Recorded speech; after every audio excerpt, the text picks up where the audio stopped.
Hello everyone, this is आकाश आंगडाले और आप सभी देख रहे हैं आपका अपना फेवरेट एजुकेशन प्लेटफॉर्म जिसका नाम है मैग्नेट ब्रेन्स हिंदी मीडियम, जहां पर आपको मिलती है क्वालिटी कंटेंट एजुकेशन बिल्कुल फ्री ऑफ कॉस्ट। मतलब ये कि कोई रजिस्ट्रेशन आपको नहीं करवाना है और ना ही किसी प्रकार का कोई कूपन कोड लगाना है। हमारा सिर्फ एक ही उद्देश्य है, शिक्षित भारत, विकसित भारत और समृद्ध भारत। और आज हम बात करने वाले हैं इन्हीं बातों के साथ में एक ऐसे चैप्टर की जहां से बहुत सारे इंपॉर्टेंट क्वेश्चंस पूछ लिए जाते हैं परीक्षाओं में। ये बड़ा इंपॉर्टेंट चैप्टर है और इसको हम कंप्लीट करेंगे हमारी सुपर 30 रिवीजन सीरीज के अंदर पूरे 30 मिनट में।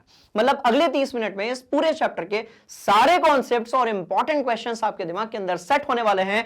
बड़े ध्यान से इस कहानी को देखिएगा और हम चल रहे हैं भैया अपने पहले क्वेश्चन के तरफ।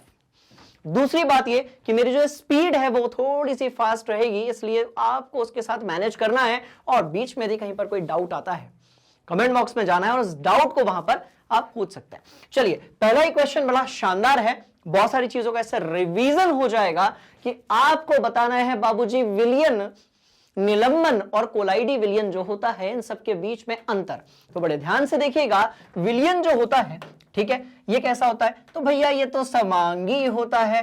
पर यदि हम निलंबन की बात करें या फिर कोलाइडी विलयन की बात करें तो ये दोनों कैसे होते हैं? विषमांगी होते हैं। कैसे होते हैं?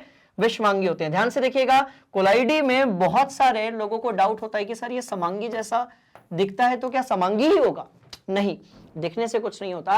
ये कैसा होता है? विषमांगी विलयन होता है, विषमांगी मिश्रण होता है। बात समझ में आई? तो विलयन की यदि हम बात करेंगे तो ये समांगी है, पर यदि हम निलंबन और कोलाइडी विलयन की बात करेंगे, राइट, तो ये कैसा है भैया? ये दोनों विषमांगी है। बात समझ में आ रही है? अब समांगी है तो इसके पार्टिकल्स यानी कि जो कण है वो बहुत छोटे होते होंगे, मतलब कि फिल्टर पेपर से गुजर जाएंगे। बात समझ में आई? पर निलंबन के नहीं गुजरने वाले। पर कोलाइडी विलयन के कण भी बहुत छोटे होते हैं, ये भी फिल्टर पेपर से गुजर जाते हैं। बात समझ में आई? ध्यान से देखिएगा, इसमें प्रकाश का प्रकीर्णन नहीं होता है, मतलब ये टिंडल प्रभाव उत्पन्न नहीं कर सकता है। क्लियर? मतलब आप यदि इसको एक कांच की बोतल में ऐसे रखते हो, यहां पर आपका विलयन भरा हुआ है और आप यहां से ऐसा टॉर्च मारते हो, यदि बात समझ में आई, तो भैया टिंडल प्रभाव यहां पर नहीं शो होने वाला, क्योंकि जो कण है वो बहुत ज्यादा कैसे हैं? छोटे हैं। बात समझ में आई? वहीं के वहीं यदि हम बात करेंगे किसकी? निलंबन यानी कि सस्पेंशन की, तो इसमें प्रकाश का प्रकीर्णन होगा, पर यह भी टिंडल प्रभाव जो है वो नहीं दर्शाएगा। तो कौन दर्शाएगा? अरे हम सबका फेवरेट कौन है भैया? कोलाइडी विलयन। इसमें प्रकाश का प्रकीर्णन भी होगा और यह टिंडल प्रभाव जो है इसको भी दर्शाएगा। और टिंडल प्रभाव क्या होता है इसके बारे में भी अभी मैं आप लोगों को बताने वाला हूं। चलो इसको यहां से हटाते हैं और बढ़ते हैं आगे। ठीक है, कुछ और चीजें दी हुई हैं यहां पर। देखिएगा, जो कणों का आकार होता है वो सबके लिए दिया हुआ है 1 नैनोमीटर, मतलब बहुत छोटे कण होते हैं विलयन के। वहीं के वहीं 100 नैनोमीटर के आसपास होते हैं किसके? आपके निलंबन के।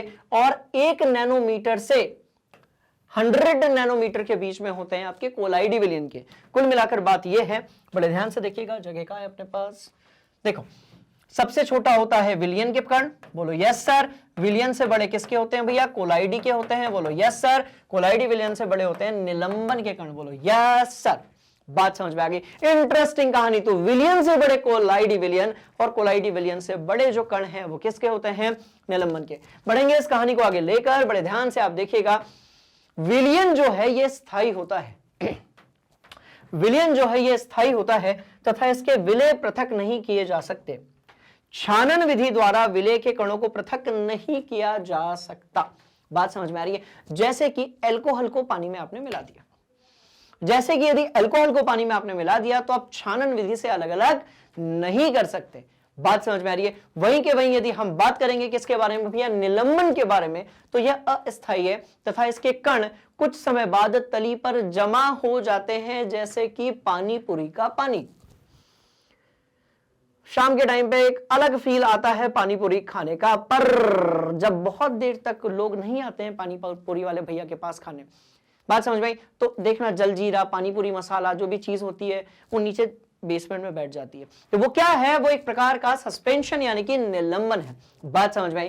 कुछ इसी तरीके से हम बात करें कोलाइडी विलयन की, तो ये एक प्रकार का स्थायी विलयन है जिसमें विलय पृथक नहीं होते हैं, इसीलिए छानन विधि द्वारा विलय के कणों को पृथक नहीं किया जा सकता। तो कुल मिलाकर यहां पर जो खेल है, इनकी जो गुणधर्म है उसमें वो किसका है भैया? आकार का है। खेल किसका है? आकार का। राइट, चलेंगे दूसरे क्वेश्चन की तरफ। आप शानदार वाला स्क्रीनशॉट लीजिए और अगला सवाल हमसे क्या कहता है, निम्नलिखित को पृथक करने के लिए आप किन विधियों को अपनाएंगे? देखो भैया, बड़ा इंपॉर्टेंट क्वेश्चन, बार बार पूछा जाएगा, क्विज में भी, वाइवा में भी और आपकी थ्योरेटिकल एग्जाम्स में भी। बात समझ में आई? सोडियम क्लोराइड यानी कि नमक को जल से आप कैसे अलग करोगे? सोडियम क्लोराइड बोले तो क्या है? NaCl है। क्या होता है? नमक होता है। इसको आप जल से कैसे पृथक करोगे? एक डिब्बा लीजिए, उसमें जल डालिए, बोलिए यस सर, और भैया नीचे की तरफ आप उसमें NaCl डाल दीजिए, नमक, और इसको जो है छोड़ दीजिए। बिल्कुल सही कह रहा हूं, इसको आप ऐसे ही छोड़ दीजिए। जब इसमें वाष्पीकरण होगा, बात समझ में आई? या फिर आप इसको जब नीचे से गर्म करेंगे, क्लियर, तो उस सिचुएशन में क्या होगा कि पानी पानी उड़ जाएगा, नमक नमक रह जाएगा। और यही एक तरीका है नमक बनाने का किसी खारे पानी की झील या फिर समुद्र से। बात समझ में आई? तो वाष्पन या वाष्पीकरण द्वारा आप नमक और पानी को सेपरेट कर सकते हो। हम बात करेंगे अमोनियम क्लोराइड और सोडियम क्लोराइड की, तो ध्यान से देखिएगा। अमोनियम क्लोराइड अपना क्या है? तो बाबू अमोनियम क्लोराइड है NH4Cl। मेरी स्पीड थोड़ी ज्यादा रहेगी क्योंकि कम समय में मुझे आपका पूरा चैप्टर रिवीजन कराना है, इसलिए बड़े ध्यान से देखिएगा। और सोडियम क्लोराइड जो है वो NaCl कहलाता है। बात समझ में आई? अब क्या होता है कि अमोनियम क्लोराइड को जब आप गर्म करते हो, ठीक है, तो जब आप इसको गर्म करोगे तो क्या होगा? NaCl को तो कुछ नहीं होगा, बट अमोनियम क्लोराइड आपका उड़ जाएगा। मतलब ये कि ये सीधे ठोस से परिवर्तित हो जाता है गैस में, इसलिए हम कहते हैं कि भैया इसका ऊर्ध्वपातन होता है। ये एक प्रकार की अवस्था बदलने की क्या है? प्रक्रिया है। तो ऊर्ध्वपातन से अमोनियम क्लोराइड उड़ जाएगा, सोडियम क्लोराइड जो है वहीं पर बचा रह जाएगा। नोट किया जाए। हरी अप, चलो आगे बढ़ेंगे। धातु के छोटे टुकड़े को कार के इंजन ऑयल से पृथक कैसे करोगे? बड़ी सिंपल सी कहानी है, ध्यान से देखो। धातु के टुकड़े हैं और इंजन ऑयल में मिक्स तो नहीं होंगे, तो आप या तो निस्पंदन कर लो या फिर आप छान लो, एक ही बात है। तो फिल्ट्रेशन मेथड के बिहाफ पर हम इस प्रोसेस को पूरा कर सकते हैं। कहानी बड़ी इंटरेस्टिंग है, बहुत ध्यान से देखिएगा।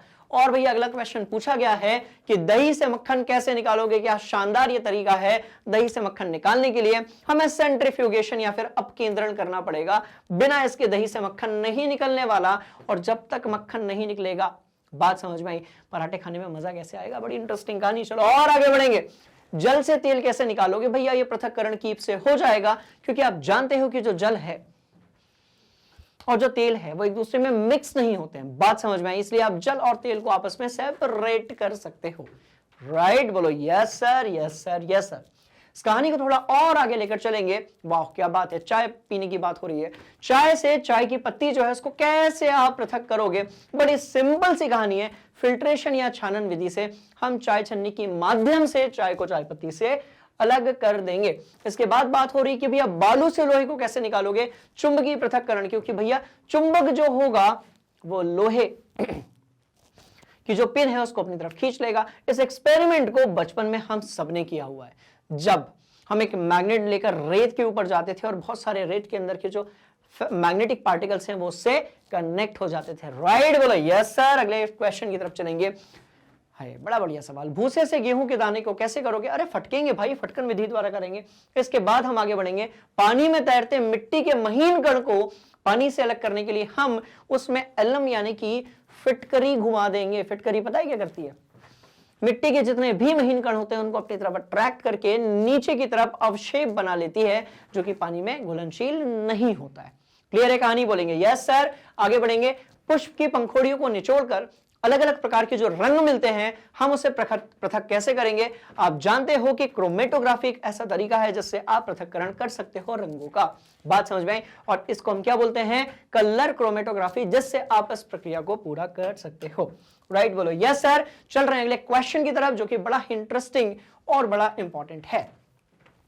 निम्न को रासायनिक और भौतिक परिवर्तन में आपको क्या करना है? वर्गीकृत करना है। बड़े ध्यान से देखिएगा। रासायनिक परिवर्तन का मतलब केमिकल फॉर्मूले में चेंज होना। बात समझ में आई? मैंने यदि किसी कोयले को जलाया तो उसने CO2 बनाया, बोलो यस सर, तो भैया ये इसमें रासायनिक परिवर्तन है, क्योंकि रासायनिक अभिक्रिया हो रही है। अब मेरे पास क्या था? ध्यान से देखिएगा। मेरे पास बर्फ का यहां पर एक टुकड़ा था। अब इसका सूत्र क्या है? H2O है। बोलो यस सर। अपन ने इसको गर्म कर दिया। बोलो यस सर। अरे भैया जब बर्फ के टुकड़े को आपने गर्म किया जब बर्फ के टुकड़े को आपने गर्म किया, जब बर्फ के टुकड़े को आपने गर्म किया तो वो किस में परिवर्तित हो गया? जल में। और जो जल है उसका सूत्र भी H2O है। बोलो यस सर। इसका मतलब जब दोनों ही चीजों का सूत्र जो है वो एक समान है, मतलब कि अवस्था में परिवर्तन हुआ, रासायनिक सूत्र में कोई परिवर्तन नहीं हुआ, इसलिए रासायनिक परिवर्तन नहीं है। बात समझ में आ गई? चलिए एग्जाम्पल्स की एक बार फोटो खींच लो। ठीक, चलो चलो चलो चलो आ जाओ, दो और दिए हुए हैं ऊपर। ठीक है, अब बात करेंगे हम भौतिक परिवर्तन के बारे में। पेड़ों को काटना वैसे तो अच्छी बात नहीं है, पर इन केस यदि काट देते हो तो भौतिक परिवर्तन है। ठीक है, मक्खन का एक बर्तन में पिघलना, क्योंकि पिघलने से रासायनिक सूत्र में कोई परिवर्तन नहीं आने वाला। बात समझ में आई? साथ में हम बात करेंगे जल का उबलना, यह भी एक भौतिक परिवर्तन है। जल में साधारण नमक का घुलना, क्योंकि जल में आप साधारण नमक यदि डालते हो तो दोनों के बीच में कोई भी रासायनिक अभिक्रिया नहीं होती है। साथ में हम बहुत सारे फलों का जब सलाद बनाते हैं जो कि सेहत के लिए बड़ा अच्छा होता है, राइट, तो ये भी एक प्रकार का क्या होगा? भौतिक परिवर्तन होगा। बात समझ में आई? बोलो यस सर। हम बात करेंगे रासायनिक परिवर्तन के बारे में। अब यदि लोहे की अलमारी में जंग लग रहा है, इसका मतलब यह हुआ कि भैया उसके अंदर का जो आयरन है उसने ऑक्सीजन और आपकी जो आर्द्रता है, जल वाष्प है, उसके साथ अभिक्रिया कर ली, तो रासायनिक हो गया। विद्युत तरंग का जल में प्रवाहित होना और हाइड्रोजन और ऑक्सीजन गैस में विघटित होना, भैया केमिकल रिएक्शन, रासायनिक परिवर्तन। लकड़ी और कागज का जलना, क्योंकि ये दोनों ही ईंधन है, ये दोनों दहन प्रक्रिया में जलेंगे और भैया इनके अंदर का जो केमिकल फॉर्मूला है वो चेंज हो जाएगा। बात समझ में आई? बोलो यस सर। चलो नोट कर लो। एक और चीज, समय कम है, क्वेश्चन ज्यादा हैं, इंपॉर्टेंट भी हैं और बहुत थोड़े बड़े भी हैं, इसलिए बड़े ध्यान से सुनिएगा, कोई भी कॉन्सेप्ट को स्किप मत कीजिएगा। ठीक है, आगे बढ़ने वाले। हमारे पास एक विलयन दिया हुआ है जिसमें हमारे पास 320 ग्राम विलायक है बाबू।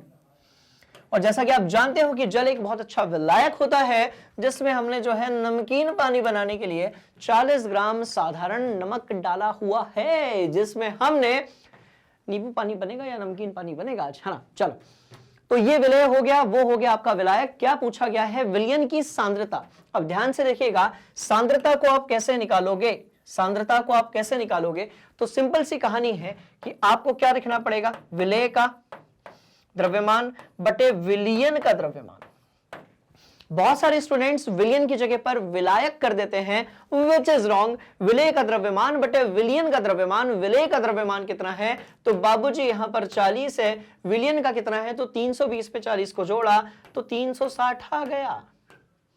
ये रहा आपका आंसर। बोलो यस सर। ये क्या रहा? तो ये रहा आपका आंसर। यदि प्रतिशत में निकालना है तो 100 से मल्टीप्लाई कर दो, खत्म खेल। चलो,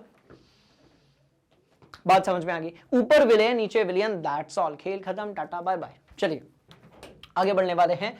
मामला बिल्कुल सेट है, सॉल्यूशन यहां से आप देख सकते हो। अगला सवाल हमारा इंतजार कर रहा है, हम रुक नहीं सकते। बात समझ में आई? आ जाओ।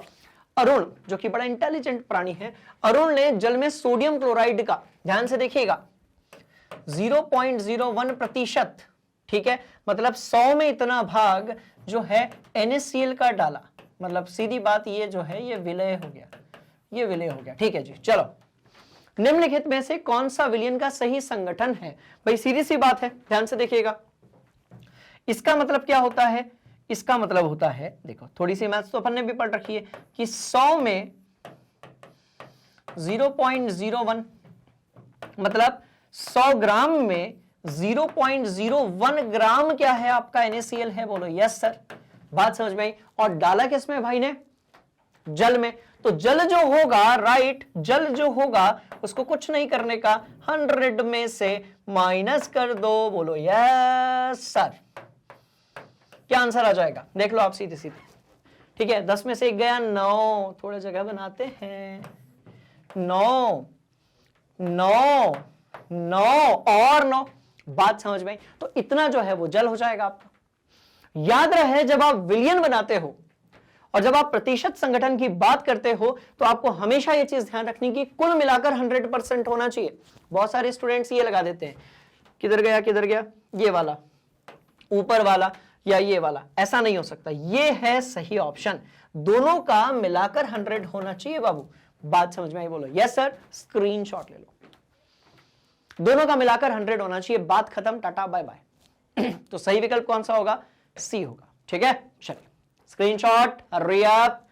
ठीक है जी, चलो यहां पर रहा कॉन्सेप्ट। ठीक, चलिए हम आगे बढ़ने वाले हैं। आप क्या प्रेषित करेंगे जब 60 डिग्री सेल्सियस पर पोटेशियम क्लोराइड के संतृप्त विलयन को सामान्य ताप तक ठंडा होने दिया जाए? बात समझ में आई? संतृप्त विलयन को ठंडा किया जाता है तो उसका क्रिस्टलीकरण हो जाता है, अतः पोटेशियम क्लोराइड के ठोस क्रिस्टल प्राप्त होते हैं जिन्हें पृथक किया जा सकता है। बड़े ध्यान से देखिएगा, मेरे पास एक डिब्बा है, बोलो यस सर।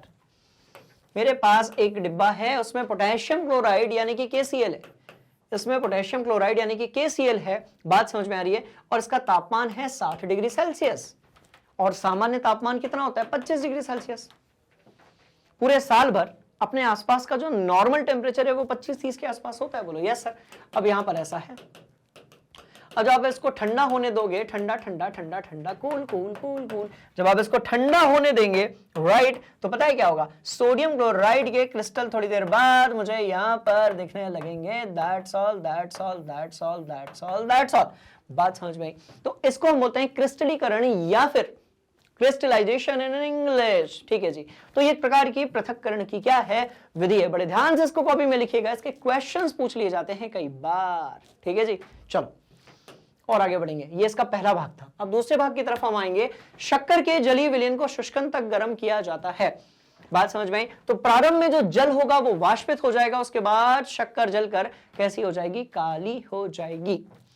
बहुत ज्यादा गर्म करोगे तो शक्कर जलकर कैसी हो जाएगी? काली हो जाएगी। बात समझ में आई? बोलो yes sir, yes sir, yes sir. चलिए थोड़ा और आगे हम बढ़ने वाले हैं। लौह छीलन तथा सल्फर चूर्ण के मिश्रण को तीव्र गर्म किया जाता है।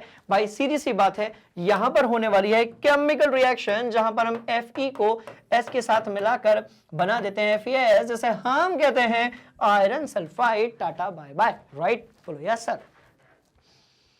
तो कौन सी चीज मिलेगी? हमें मिलने वाला है आयरन सल्फाइड। ठीक है जी, बोलेंगे यस सर। थोड़ा और आगे हम बढ़ने वाले हैं। हम डिफरेंस देखेंगे सामान्य आसवन और प्रभाजी आसवन के बारे में। इतना नोट तो करो पहले, फिर डिस्कस करते हैं। अब जैसा कि आप जानते हैं कि जो आसवन है वो पृथक्करण की एक शानदार विधि है। बात समझ में आ रही है? और दो प्रकार के सामान्यतः हम लोग जो आसवन है वो देखते हैं। एक है सिंपल यानी कि सामान्य आसवन, और दूसरा है आपका फ्रैक्शनल डिस्टिलेशन यानी कि प्रभाजी आसवन। बात समझ में आई? देखेंगे दोनों के बीच में डिफरेंस क्या है। तो ध्यान से देखिएगा, इसमें भैया कोई प्रभाजी स्तंभ नहीं होते हैं, इसमें किसी भी प्रकार के प्रभाजी स्तंभ नहीं होते हैं। सीधे सीधे आप जो है आपका विलयन है, मिश्रण है, उसको गर्म कर दीजिए। बात समझ में आ रही है? पर यदि हम बात करते हैं प्रभाजी आसवन यानी कि फ्रैक्शनल डिस्टिलेशन की, राइट, तो यहां पर क्या होता है? ध्यान से देखिएगा, इसमें एक प्रभाजी स्तंभ का प्रयोग किया जाता है। यह एक नली जैसी आकृति होती है जिसके अंदर शीशे के गुटके भरे हुए होते हैं, और इसका काम क्या होता है? सतह जो है उसको क्या करना? बढ़ाना, सरफेस एरिया जो है उसको इंक्रीज करना। बड़े ध्यान से देखिएगा, सेकंड वाला जो पॉइंट है, सेकंड वाला जो पॉइंट है वो सबसे ज्यादा इंपॉर्टेंट है। कैसे है? ध्यान से देखो, हम कह रहे हैं कि जब दो घुलनशील द्रवों के क्वथनांकों में अंतर 25 डिग्री सेल्सियस या उससे ऊपर हो, बात समझ में आई? 25 डिग्री सेल्सियस या उससे ऊपर हो तो आप आसानी से जो है सामान्य आसवन कर सकते हो। बात समझ में आई? जैसे कि आप ले लो पेट्रोल, और हालांकि पेट्रोल जल में नहीं मिलता है, ठीक है, पेट्रोल और जल का आप ले लीजिए एग्जाम्पल। बात समझ में आ रही है? तो सिंपल डिस्टिलेशन से आप इन्हें सेपरेट कर सकते हो। पर यदि मैं आपसे कहता हूं कि भैया हमारे पास एक विलयन है जिसमें हमारे पास C2H5OH यानी कि अल्कोहल है और मेरे पास H2O है, बात समझ में आई? अब इन दोनों का बॉइलिंग पॉइंट यानी कि क्वथनांक जो है वो लगभग कैसा, लगभग नहीं मतलब काफी कम अंतर होता है उसके बीच में। कितना? ध्यान से देखिए, इसका 78 डिग्री सेल्सियस के आसपास है और इसका जो है बाबू जे 100 डिग्री सेल्सियस के आसपास है। अब क्या होगा? अब ध्यान से देखिए, बहुत ज्यादा अंतर नहीं है क्वथनांक में। तो हम तब प्रयुक्त करते हैं इस विधि को जब दो घुलनशील द्रवों के क्वथनांकों में अंतर जो है वो 25 डिग्री सेल्सियस से कैसा हो? कम हो। मतलब क्वथनांकों के बीच में अंतर जब बहुत कम रहेगा तो हम यूज करेंगे प्रभाजी आसवन, और यदि अंतर ज्यादा है 25 डिग्री सेल्सियस 30 से ज्यादा है तब हम यूज करेंगे फिर सामान्य आसवन। बात समझ में आ रही है? तो सीधी बात यह कि भैया ये वाली जो है थोड़ी सी एडवांस मेथड है, थोड़ा सा यहां पर आपके पास जो एपरेटर्स हैं वो ज्यादा होंगे। दूसरी बात, इसमें एक बार में एक ही द्रव्य जो है वो वाष्प में बदल सकता है। इसमें एक बार में एक ही द्रव्य वाष्प में बदल सकता है। इसमें एक साथ सभी अवयव जो है वो वाष्पित हो सकते हैं। इसका बेस्ट एग्जांपल अपन लोग कक्षा 7वीं 8वीं से पढ़ते आ रहे हैं। जब हम ये पढ़ते थे कि भैया कच्चा तेल जो होता है, क्रूड ऑयल जो होता है, उससे हम जो पेट्रोलियम के उत्पाद होते हैं उसको कैसे बाहर निकालते हैं, प्रभाजी आसवन यानी कि फ्रैक्शनल डिस्टिलेशन की हेल्प से। तो इतना नोट किया जाए, हम बढ़ेंगे आगे। तो ये अंतर था आपका सिंपल और प्रभाजी आसवन के बारे में, ठीक है। और आगे इस कहानी को लेकर चलते हैं, ध्यान से देखिएगा। हमें बात करनी है किसके बारे में, भैया प्रभाजी आसवन जो है इसका प्रक्रम का नामांकित आपको चित्र बनाना है। देखो स्टैंड आपको क्लियर है, फ्लास्क आपको क्लियर है, इसके अंदर क्या लगा हुआ है, तो भैया इसके अंदर मिश्रण है जिसके अंदर ऐसे घुलनशील, बात समझ में आ रही है, द्रव हैं जिनका जो क्वथनांक है उसमें ज्यादा अंतर नहीं है। जब हम इसको गर्म करेंगे, और देखो ये यहां पर प्रभाजी कॉलम है, ठीक है, और यहां पर आपको ये कांच के गुट के अंदर की तरफ दिख रहे होंगे जिनका काम है सरफेस एरिया को बढ़ाना।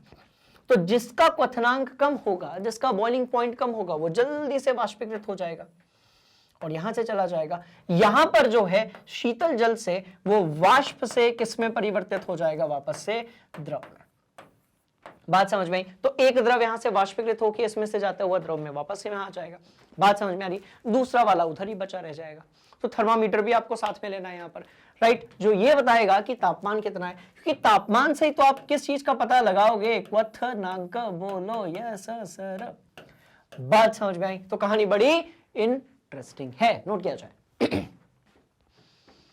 एक बार ऐसा स्क्रीनशॉट ले लीजिए और अब जो है इसको ध्यान से देखिए और इसका भी स्क्रीनशॉट लीजिए। क्लियर इमेज, क्लियर, बोलो यस सर। चलेंगे अगले क्वेश्चन की तरफ। आप ध्यान से देखिएगा, हमको रेत दी गई है, लौह छीलन दिया गया है, अमोनियम क्लोराइड दिया गया है और सोडियम क्लोराइड युक्त मिश्रण दिया गया है। इसका मतलब मेरे पास है रेत, मेरे पास कौन सी चीज है, ध्यान से देखिएगा, मेरे पास रेत है, मेरे पास लौह छीलन है यानी कि Fe है, उसके बाद मेरे पास अमोनियम क्लोराइड है जिसका सीधे, अमोनियम क्लोराइड का सीधे क्या हो जाता है, ऊर्ध्वपातन, यानी कि ठोस से सीधे परिवर्तित हो जाती है गैस पे, राइट, और मेरे पास NaCl है।